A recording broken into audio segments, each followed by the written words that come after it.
Dobra večer. Nakon pravih ljetnih vrijednosti temperature posvuda u Hrvatskoj jučer, danas je u većini područja najviša temperatura bila barem za 1 stupanj niža, a na kopnu je ponegdje bilo i za više od 5 stupnjeva hladnije. Uz oblake i kišu na koje treba računati u unutrašnjosti i tijekom subote, posebice u istočnim krajevima Lijepe naše. A na Jadranu će početak vikenda obilježiti bura koja će na udar mjestimice biti jaka pa i olujna. Tlak će zraka kod nas sutra porasti zbog jačanja utjecaja anticiklone sa zapada.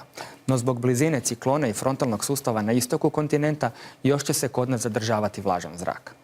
Tako će u Slavoniji i Baranji prije podne biti većinom oblačno s povremenom kišom, a poslije podne, kada se očekuju i sunčana razdoblja, mjestimice može biti pljuskova s grmljavinom.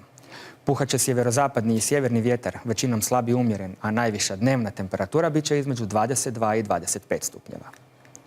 U središnjoj Hrvatskoj oblaci će obilježiti noć i jutro, ponegdje i prije podne, a pritom će još biti i kiše. Zatim od sredine dana barem djelomice sunčano, no ponegdje poslije podne uz mogućnost za kišu i grmljavinu.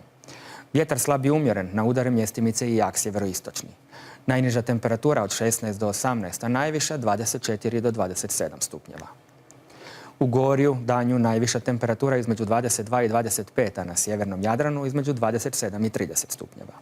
Uz sjeveroistočnjak na obali buru, koja će ponegdje biti jaka, na udare moguće i olujna. U Lici i Gorskome kotaru pritom oblačnije, ponegdje s kišama, poslije podne i lokalnim pljuskovima s grmljavinom, kojih može biti i u unutrašnjosti Istre. U Dalmaciji su pljuskovi izgledni većinom samo ponegdje u Zagori. I u ovom dijelu zemlje bit će razmjerno vjetrovito s burom, na udare mjestimice jakom, a na otvorenome moru puhat će sjeverozapadnjak i sjeverac. More pritom malo i umjereno valovito, ponegdje i valovito. Najviša temperatura na obali i otocima oko 30 stupnjeva, a u unutrašnjosti malo niža.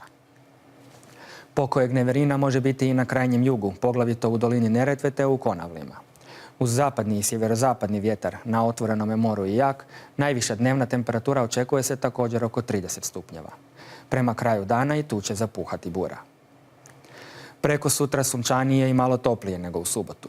Puhat će i dalje sjeverac i sjeveroistočnjak, na istoku sjeverozapadnjak, kojega će biti i početkom tjedna kada će vjerojatnost za pljuskove biti povećana uglavnom u zapadnim područjima, posebice u Gorskome kotaru.